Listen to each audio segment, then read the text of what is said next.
জাতীয় থেকে আন্তর্জাতিক, প্রান্তিক জনপদ থেকে নগর, চারপাশে কি ঘটছে এই মুহূর্তে সবকিছু নিয়ে আমাদের আয়োজন এখন চারদিক। আপনাদের সঙ্গে আছি আমি শামীমা রহমান শাম্মী। ঢাকা বিশ্ববিদ্যালয় কেন্দ্রীয় ছাত্র সংসদ ও হল সংসদ নির্বাচনের ভোট গ্রহণ চলছে। সকাল ৮টা থেকে ভোট গ্রহণ শুরু হয়। প্রতিটি কেন্দ্রেই ভোটারের ব্যাপক উপস্থিতি লক্ষ্য করা গেছে। এবার অধিকাংশ ভোটারই প্রথমবারের মতো ভোট দিচ্ছেন। নিরাপত্তা ব্যবস্থা জোরদার থাকায় নির্বিঘ্নে ভোট দিতে পেরে খুশি শিক্ষার্থীরা। ভোট চলবে বিকেল ৪টা পর্যন্ত। এর আগে সকাল ৭:৩০টার দিকে প্রতিটি কেন্দ্রে সাংবাদিকদের সামনে ব্যালট বক্স সিলগালা করা হয়। এবারের ডাকসু ভোটে আংশিক ও পূর্ণাঙ্গ মিলিয়ে অন্তত 10টি প্যানেল অংশ নিচ্ছে। ভোট গ্রহণ শেষে নির্বাচন কমিশন তাৎক্ষণিকভাবে গণনা শুরু করবে এবং নবাব নওয়াব আলী সিনেট অডিটোরিয়ামে ফলাফল প্রকাশ করা হবে। আমার 22 বছর বয়স, আমার প্রথম ভোট, তো সেই এক্সাইটমেন্ট থেকে অনেক সকালে চলে এসেছি। আর 8টায় ভোট, আমি 7টার আগে চলে এসেছি। ব্যালট নাম্বার জানা থাকলে বেশিক্ষণ সময় লাগার কথা না, মানে লাগে নাই, 3-4 মিনিট সর্বোচ্চ লাগছে। ভেতরে পরিবেশ অনেক ভালো, সবাই অনেক সাপোর্টিভ ছিল। আমাদেরকে বুঝিয়ে দেওয়া হয়েছে যে হল সংসদে কোনটা সাবমিট করতে হবে বা কেন্দ্রীয়তে কোনটা সাবমিট করতে হবে, ভালোভাবে বুঝিয়ে দেওয়া হয়েছে। কোনো ভয় লাগতেছে না, আর কোনো আশঙ্কাও নেই। আমাদের প্রশাসন যথেষ্ট ব্যবস্থা নিয়েছে যা দেখতেছি আসার পর থেকে। আমি যেমন প্রার্থী নির্বাচন করব বলে ডিসাইড করছি, আমার মনে হয় সে শিক্ষার্থীদের জন্য কাজ করবে। ডাকসু নির্বাচনে ছাত্রদল সমর্থিত ভিপি প্রার্থীর বিরুদ্ধে আইন শৃঙ্খলা বিধির লঙ্ঘনের অভিযোগ করেছেন ছাত্র শিবির সমর্থিত প্যানেলের ভিপি প্রার্থী সাদিক কায়েম। একই অভিযোগ ভিপি প্রার্থী উমামা ও কাদেরের। তবে আচরণবিধি লঙ্ঘনের অভিযোগ অস্বীকার করেছেন আবিদুল ইসলাম খান। আর বৈষম্য বিরোধী শিক্ষার্থী সংসদের ভিপি প্রার্থী আব্দুল কাদের অভিযোগ করেছেন আবিদের বিরুদ্ধে ওঠা অভিযোগের বিষয়ে দায় এড়াচ্ছে ডাকসু নির্বাচন কমিশন। তবে সবাইকে ভোট কেন্দ্রে আসার আহ্বান জানিয়েছেন ভিপি প্রার্থী মেঘ মোল্লার বসু। প্রশাসন বলেছিল এখানে কোনো ধরনের ডেস্ক বসানো যাবে না, এটা আমাদেরকে ক্লিয়ার করেছে। সেখানে আমরা কোনো ডেস্ক ব্যবহার করিনি এবং 100 মিটারের মধ্যে কোনো ধরনের স্লিপ দেওয়া যাবে না। কিন্তু আমরা সকালে এসে দেখতে পেয়েছি এখানে একটা ছাত্র সংগঠন তারা ডেস্ক বসিয়েছে এবং তারা 100 মিটারের ভিতরে প্রার্থীদের কাছে গিয়ে স্লিপ দিচ্ছে। একজন প্রার্থী তিনি ভোট কেন্দ্রে প্রবেশ করেছেন, ভিপি প্রার্থী আবিদুল ইসলাম খান ছাত্র দলের। সেটা নিয়ম বহির্ভূত। বলা ছিল যে শুধু স্লিপ দিতে পারবে, সেখানে একদম ফুল প্যানেলের কেউ নিয়ে আসছে, কেউ একদম পুরো লিফলেট বিতরণ করতেছে। ছাত্রদল ছাত্র শিবির দুজনেই প্রতিযোগিতা করে নিয়ম ভাঙতেছে। কেন্দ্রের মধ্যে ঢুকে কিন্তু এখানে আচরণবিধি লঙ্ঘনের ঘটনা ঘটেছে। মানে কেন্দ্রের মধ্যে ঢুকে কিন্তু দেখা যাচ্ছে প্রার্থীরা নানান রকমের করছে, সেখানে ভোটারদের সাথে কথা বলছে। এই জায়গাগুলো কিন্তু আমাদের চোখে পড়েছিল। আমরা যেটা এখানে বলতে চাই যে এখানে আচরণবিধি লঙ্ঘনের যে ঘটনাগুলো হয়েছে সেটা যাতে নির্বাচন কমিশন আমলে নেয়। যে মিডিয়া অ্যাক্সেস দেওয়া হয় নাই। দ্বিতীয়, একটু আগে ইন্ডিপেন্ডেন্ট অবজারভার যারা সব সেন্টারে ঢুকে অবজার্ভ করছে তাদেরকে এখানে আটকে রাখা হয়েছে, ঢুকতে দেওয়া হয় নাই। এখানে অভিযোগ আসছিল যে অন্য প্যানেলের অন্য প্রার্থীদের পোলিং এজেন্টের বিপরীতে ছাত্রদলকে আলাদা সুবিধা দেওয়া হয়েছে, তাদের অতিরিক্ত পোলিং এজেন্ট দেওয়া হয়েছে। লিস্টের মধ্যে দেখি সেই 8-10 জনের মধ্যে 6 জন হলো ছাত্রদল প্যানেলের প্রার্থী, তাদের পক্ষের এজেন্ট, আর একজন আছেন বাক্সাসের, আর বাকি 2 একজন স্বতন্ত্র। আমাদের যে এজেন্ট ছিল সেই এজেন্টদেরকে আমরা দেখেছি সেখান থেকে কিন্তু বের করে দেওয়া হয়েছে। প্রত্যেকটা ছাত্র সংগঠনের নেতা কর্মীরাই কিন্তু, কিংবা যারা প্রার্থী আছেন প্রার্থীরা কিন্তু একদম মনে হচ্ছে গেটের ভিতর পর্যন্ত দিয়ে আসবেন টোকেনটা, যে ভাই আমাকে ভোট দেন। যারা ঢাকা বিশ্ববিদ্যালয়ের শিক্ষার্থী যাকে খুশি তাকে ভোট দেন, কিন্তু প্লিজ আজকে ভোটটা দিতে আসেন। আজকে ভোটটা দিতে আসা খুবই ইম্পর্টেন্ট। চিফ রিটার্নিং অফিসার এবং তাদের সাথে কথা বলেছি, সেখান থেকে কোনো বাধা আসেনি। যেমন আমি উদয়নে গিয়েছি, সেখানে কোনো বাধা প্রথমে বলেছিল, পরবর্তীতে কোনো বাধা ছিল না। অন্যান্য জায়গাগুলো তো বাধা নেই। তো সুতরাং শুধুমাত্র ক্লেইম করলেই আপনারা মোটিভেটেড হবেন না। আপনারা নিজেরা দেখেছেন এগুলো। যিনি আপনাকে অভিযোগ দিয়েছে তিনি সকাল থেকে সুফিয়া কামাল হলে নিজের প্রচারণা করছেন এখানে। ঢাকা বিশ্ববিদ্যালয়ের আমি জিতে গেলে ঢাকা বিশ্ববিদ্যালয়ের ছেলেমেয়েরা জিতে যাবে, সেই জায়গা থেকে আমি শতভাগ আশাবাদী। ইনশাল্লাহ যদি সুষ্ঠুভাবে ভোট যেভাবে চলছে এভাবে হয়, তাহলে ইনশাল্লাহ বিজয়ী হওয়ার শতভাগ সম্ভাবনা রয়েছে। ডাকসু নির্বাচনের খবর জানাতে এই মুহূর্তে সিনেট ভবন থেকে আমাদের সঙ্গে যুক্ত হচ্ছেন সহকর্মী শাহাদাত অভ্র এবং কার্জন হল কেন্দ্রে আছেন আমাদের সহকর্মী হাসিব বিল্লাস। প্রথমেই চলে যাচ্ছি শাহাদাত অভ্রের কাছে। অভ্র, জানাবেন যে গণমাধ্যম কর্মীদের দায়িত্ব পালন নিয়ে বাধা সৃষ্টির অভিযোগ পাওয়া গেছে, এ বিষয়ে কি তথ্য রয়েছে আপনার কাছে?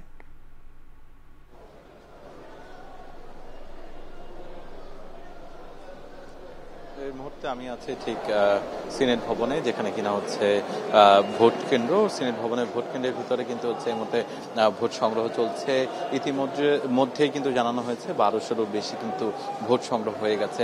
আমি যদি একটু আপনাদেরকে দেখাতে চাই যে আদতে এই যে ভোট কেন্দ্রগুলোতে সেখানে কিন্তু ভোট সংগ্রহ চলছে এবং বলা চলে যে এক একটি বুথের সামনে কিন্তু সিরিয়াল ধরে দাঁড়িয়ে আছে যারা কিনা ভোটার আছেন তারা কিন্তু বলছেন যে এই যে নির্বাচন, এই নির্বাচনে কিন্তু সুষ্ঠু সুন্দরভাবে তারা যে উৎসবমুখর পরিবেশে ভোট দিতে পারছেন, এই জন্য কিন্তু তারা অনেকেই ভোট দেওয়ার পরে কিন্তু তাদের যে উচ্ছ্বাস সেটি কিন্তু প্রকাশ করেছেন আমাদের মাঝে।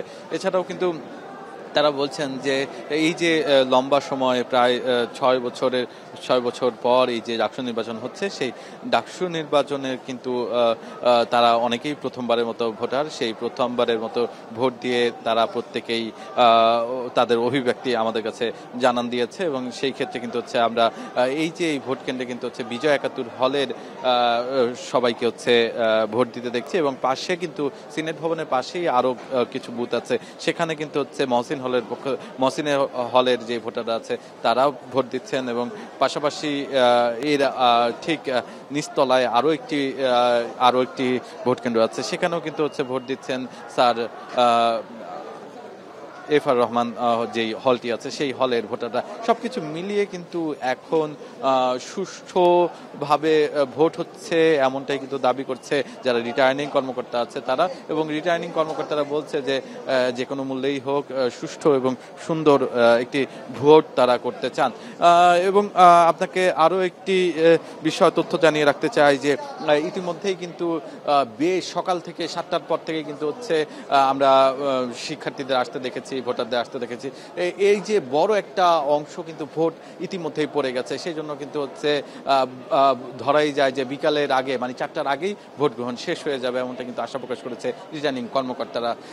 আর এই মুহূর্তে আমাদের আরো একটি কেন্দ্র যেটি কিনা হচ্ছে কার্জন হলে, সেখানে আছেন হাসিবুল্লাহ। আমি একটু জানতে চাই সেখানে কত শতাংশ ভোট গ্রহণ হয়েছে আর কেমন উচ্ছ্বাস দেখছেন আপনি হাসিবুল্লাহ?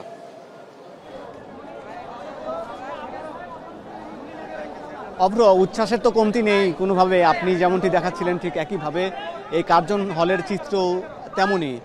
এখন এই 8টা থেকে দুপুর 1টা পর্যন্ত এই 5 ঘন্টায় প্রায় 60 থেকে 65% ভোট ইতিমধ্যে জমা হয়েছে এবং একই সঙ্গে শিক্ষার্থীরা আবারও যারা দুপুরের পরে ভোট দিতে আসছেন, যদিও দুপুরের আগে এখানে বেশ লম্বা সিরিয়াল ছিল, এই সিরিয়ালটি প্রায় এখানে প্রায় হাজারো শিক্ষার্থী একই সঙ্গে দাঁড়িয়েছিলেন সকাল থেকে আমরা দেখেছি। এই জায়গায় আমরা দেখেছি একই সঙ্গে এখন দুপুর 11টা বা 12টা পর্যন্ত এই শিক্ষার্থীদের বেশ চাপ ছিল, কিন্তু যত সময় গড়িয়েছে তত কিন্তু শিক্ষার্থীদের চাপটা কমেছে। অর্থাৎ শিক্ষার্থীরা যারা বেশিরভাগই অনেকে বলেন যে একটু দেরিতে ঘুম থেকে ওঠেন, তারপরে হয়তো দুপুরে বা একটু বেলা গড়িয়ে তারা হয়তো ক্যাম্পাসে গিয়ে ভোট দিবেন, এরকম ধারণা করা হচ্ছিল কিন্তু আগে থেকে শিক্ষকরা বলছিলেন। কিন্তু আমরা যেটি উল্টো চিত্র দেখেছি, এখানে সকাল থেকে বেশ ভিড় লক্ষ্য করা গেছে এবং সকালের ধাপেই কিন্তু বেশিরভাগ ভোট ইতিমধ্যে পড়ে গেছে এবং একই সঙ্গে এই ভোট এখন একজন প্রার্থী এই পথ দিয়ে প্রবেশ করলে তাকে সবাই ঘিরে ধরছে। আপনি যে চিত্রটি দেখছেন এখানে এই হলের যে ভোট কেন্দ্রের এই সামনে বেশ কিছু লম্বা লাইন, এটি কিন্তু আসলে যারা প্রার্থী তারাই এই লাইনটি তারা দুই পাশে দাঁড়িয়েছেন। কোনো একজন প্রার্থী বা কোনো একজন ভোটার, আপনি দেখছেন একজন ভোটার যখনই যাচ্ছেন তার হাতে বেশ কিছু লিফলেট জমা পড়ে যাচ্ছে এবং সবাই ভোট চাচ্ছেন তার কাছে। এখানে বেশিরভাগই দেখা যাচ্ছে এখানে হলের প্রার্থী তারা ভোট চাচ্ছেন। এখানে শহীদুল্লাহ হলের প্রার্থী এখানে প্রায় 60 জনের মতন প্রার্থী, এর মধ্যে 4 জন ভিপি প্রার্থী, 5 জন জিএস প্রার্থী, 5 জন এজিএস প্রার্থী। এখানে মোট এই হলে প্রায় 2000 ভোটার এবং শহীদুল্লাহ হলে 2000 ভোটার। ঠিক তার পাশেই অমর একুশে হলের কেন্দ্র, সেখানে 1300 ভোটার এবং তার আরেক পাশে মুসলিম হল, সেখানে কেন্দ্রে 1700 ভোটার। এখানে প্রায় 5000-এর মতন ভোটার এই কার্জন হল কেন্দ্রে। এখানে বেশ সুস্থ উৎসবমুখর পরিবেশে ভোট হচ্ছে। প্রার্থী অনেকেই অভিযোগ করছেন যে এই কেন্দ্রে প্রার্থীরা প্রবেশ করেছেন ইতিমধ্যে। আজকে কিছুক্ষণ আগেই ছাত্রদলের প্রার্থী আবিদুল ইসলাম আবিদ কিছুক্ষণ আগে কেন্দ্রে প্রবেশ করেছেন, যেটি আচরণবিধি লঙ্ঘন বলে অনেকে অভিযোগ করছেন। তো সব মিলিয়ে এই নির্বাচন কমিশন বলছে সেটির জন্য তারা ব্যবস্থা নেবেন বা তার জন্য উদ্যোগ গ্রহণ করবেন যেন সুষ্ঠু একটি নির্বাচন হয়, সেটি উপহার দেওয়ার জন্য তারা বদ্ধপরিকর। এই ছিল সাম্মি এই কার্জন হলের খবরাখবর। দর্শক, ডাকসু নির্বাচন নিয়ে এতক্ষণ আমাদেরকে জানাচ্ছিলেন সহকর্মী শাহাদাত অভ্র এবং হাসিবিল্লাহ। এই মুহূর্তে ক্যাম্পাসের নিরাপত্তা পরিস্থিতি কেমন নেওয়া হয়েছে সে বিষয়ে আমরা জানতে চাই। এ বিষয়ে জানাতে শাহবাগ থেকে আমাদের সঙ্গে যুক্ত হচ্ছেন সহকর্মী তৌহিদ তারেক। জানাবেন যে ক্যাম্পাসের নিরাপত্তা পরিস্থিতি কেমন দেখছেন?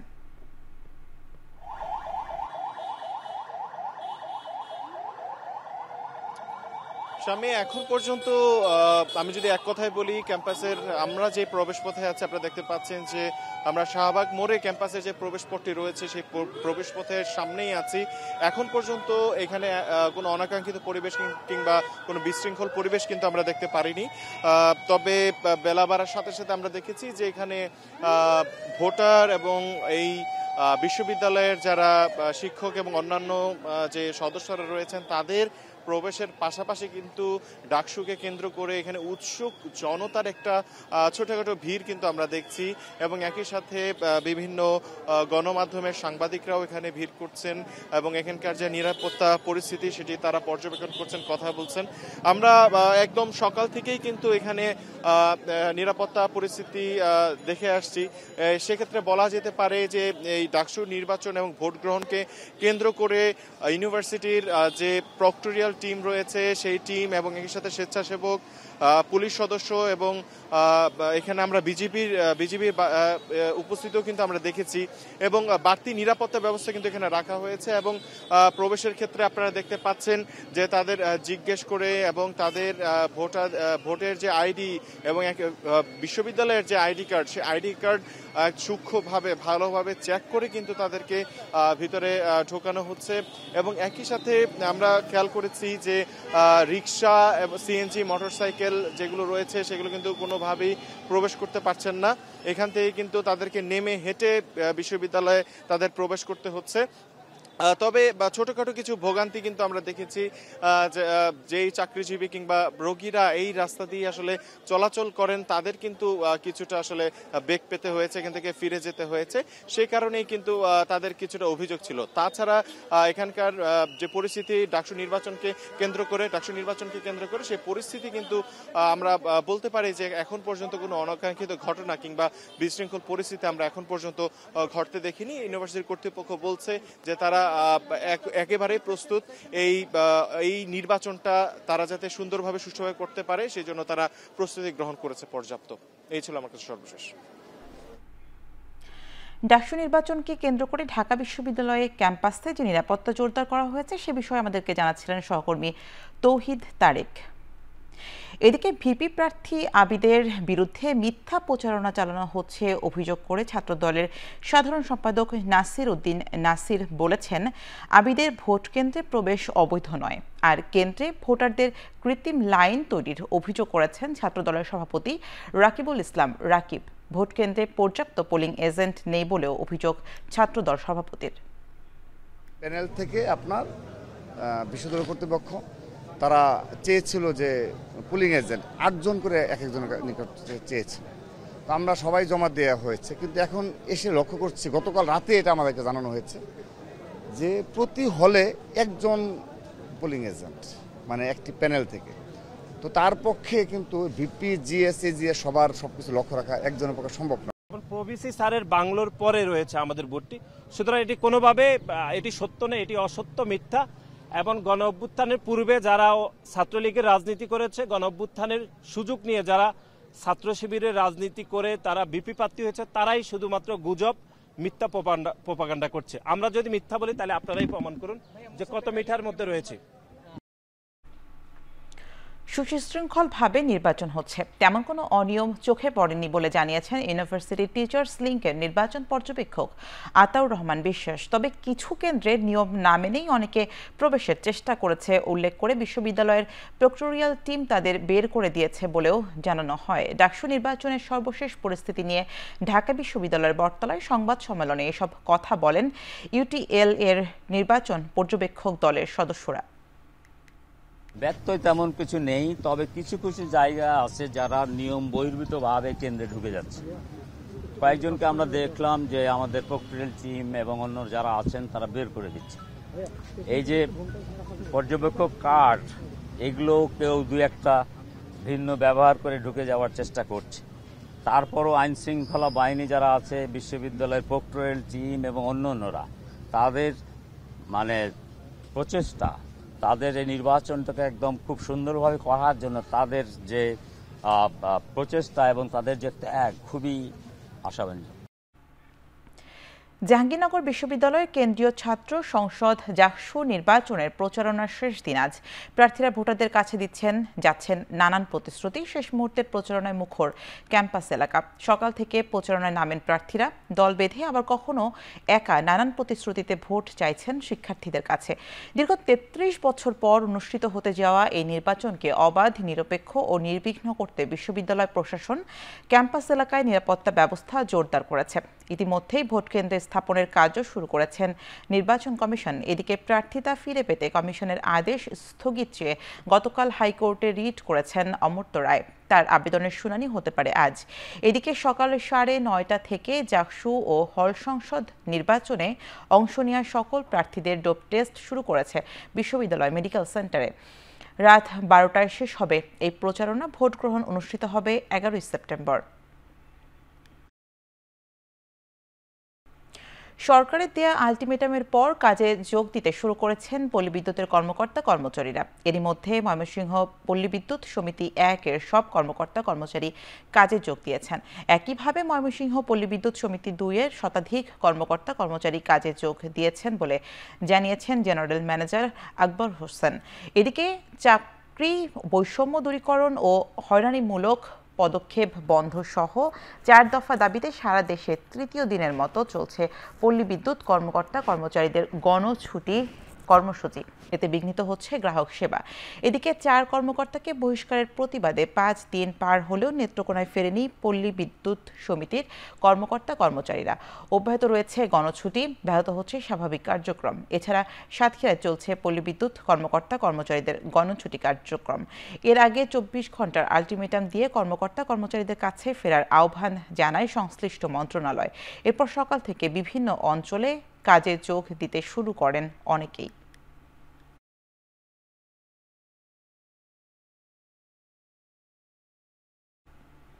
ফরিদপুর 4 সংসদীয় আসনের সীমানা পুনর্নির্ধারণের দাবিতে মহাসড়ক অবরোধ করে বিক্ষোভ করেছেন স্থানীয়রা।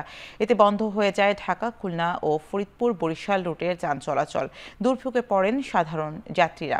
সকালে ব্যানার সহ জেলার অন্তত 9টি পয়েন্টে সড়ক অবরোধ করেন আন্দোলনকারীরা। এ সময় সড়কে আগুন জ্বালিয়ে বিক্ষোভ করেন তারা। দাবি আদায়ে বিভিন্ন ধরনের স্লোগান দেন। একই সঙ্গে দ্রুত সময়ের মধ্যে ফরিদপুর 4 সংসদীয় আসনের সীমানা পুনর্নির্ধারণ না হলে কঠোর কর্মসূচির হুঁশিয়ারি দেন তারা। এদিকে দীর্ঘ সময় সড়ক অবরোধের কারণে ঢাকা, খুলনা ও ফরিদপুর বরিশাল রুটের যান চলাচল বন্ধ হয়ে যায়। বিপাকে পড়েন দূরপাল্লার সাধারণ যাত্রীরা।